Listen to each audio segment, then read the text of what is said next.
Saudara-saudara kaum muslimin, alhamdulillah kita masih dapat bertemu di dalam mempelajari bahasa Arab.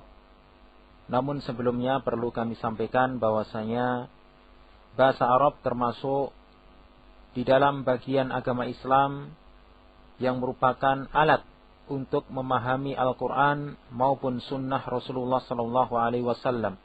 Sehingga mempelajari bahasa Arab merupakan salah satu ibadah yang agung. Oleh karena itulah kita tidak lupa selalu berusaha untuk mengikhlaskan niat kita di dalam mempelajari ilmu ini, agar nantinya dimudahkan oleh Allah Subhanahu wa taala di dalam mendapatkan manfaat dari ilmu yang akan kita pelajari ini. Pada pertemuan kita kali ini kita akan membahas tentang salah satu dari istilah di dalam bahasa Arab, apa yang dikenal dengan al-idhofah. Apa yang dikenal dengan al-idhofah. Yang dimaksud dengan idhofah adalah bentuk penyandaran antara satu kata dengan kata yang lain. Kami ulang bahwasanya yang dimaksud dengan idhofah adalah bentuk penyandaran antara satu kata dengan kata yang lain. Untuk memperjelas dari definisi ini kita perhatikan contoh berikut. Misalnya kita mempunyai kata Rasulullahi. Ya, kita mempunyai susunan kata Rasulullahi. Kita perhatikan Rasulullah tersusun dari dua buah kata, yaitu Rasul dan lafdzul jalalah Allah, yang mempunyai arti utusan Allah. Baik, awalnya kita mempunyai kata Rasul, ya, sebagai kata yang pertama yang mempunyai arti utusan. Nah, kita ingin lebih mengkhususkan artinya lagi. Maksudnya, utusannya siapa? Atau utusan dari siapa? Nah, kalau sudah demikian, maka kata Rasul ini harus kita sandarkan pada kata yang lain. Untuk apa? Untuk memperjelas maksud yang kita inginkan.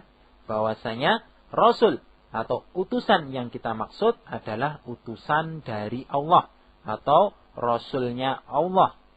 Ya, maka Rasul baru kita sandarkan pada lafdzul jalalah Allah.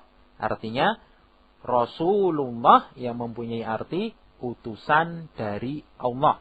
Nah, bentuk penyandaran semacam ini di dalam bahasa Arab dikenal dengan al-idhofah. Ya, kita perhatikan kata yang pertama, ya, yang di sini, ya, sebagai contoh adalah Rasul, ini dinamakan mudhaf.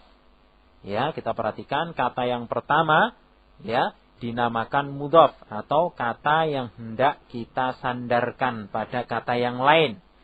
Kemudian kata yang kedua di sini dalam contoh adalah lafdzul jalalah Allah, ya, lafadz Allah, ya, dikenal dengan mudhafun ilaihi atau kata yang disandari, ya, kata yang disandari, atau lebih mudahnya bahwasanya susunan idhofah itu terdiri dari dua kata. Kata pertama dinamakan dengan mudhaf, kata yang kedua dinamakan dengan mudhafun ilaih. Baik, untuk lebih jelasnya lagi kita perhatikan contoh yang lain. Misalnya kita buat contoh Kitabul Ustadzi, ya, Kitabul Ustadzi. Nah, awalnya kita mempunyai kata kitab, artinya buku. Kita ingin lebih memperjelas lagi. Bukunya siapa?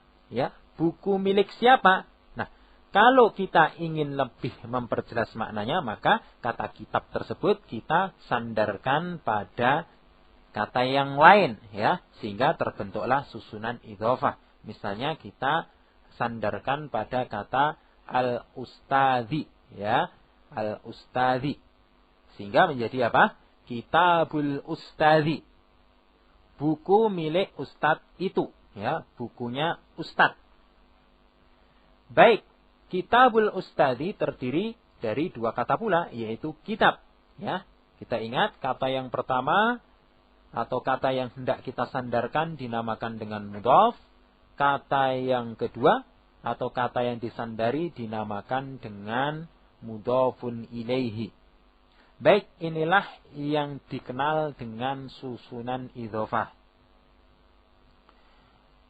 Baik, ternyata idhofah ini ya secara ringkas mempunyai ketentuan umum. Kita perhatikan dari dua contoh di atas bahwasanya ya ada ketentuannya. Ketentuan yang pertama bahwasanya apa? Bahwasanya mudhaf tidak boleh ditanwin. Kita perhatikan bahwasanya mudhaf tidak boleh ditanwin.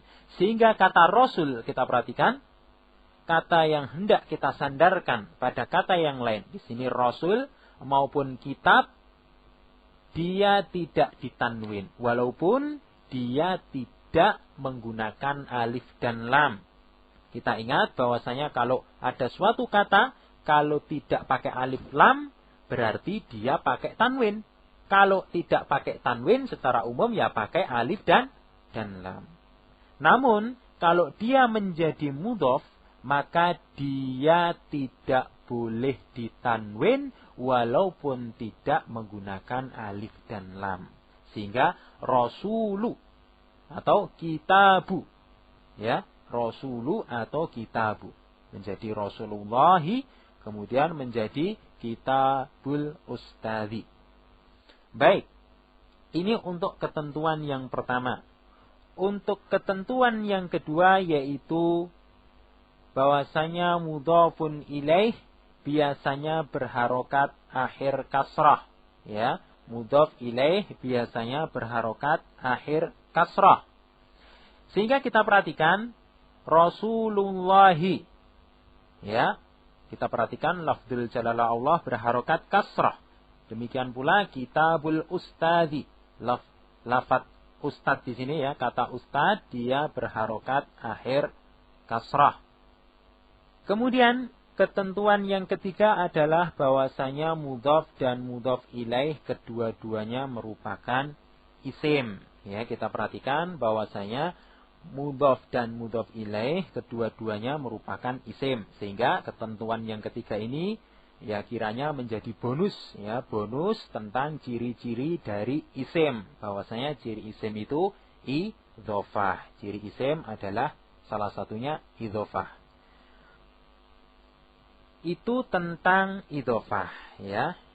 Yang tadi kita katakan bahwasanya sebagai bonus dari ciri isim. Sehingga praktisnya bagaimana? Seandainya kita menemukan dua buah kata. Ini praktek praktisnya apabila kita menemukan dua buah kata.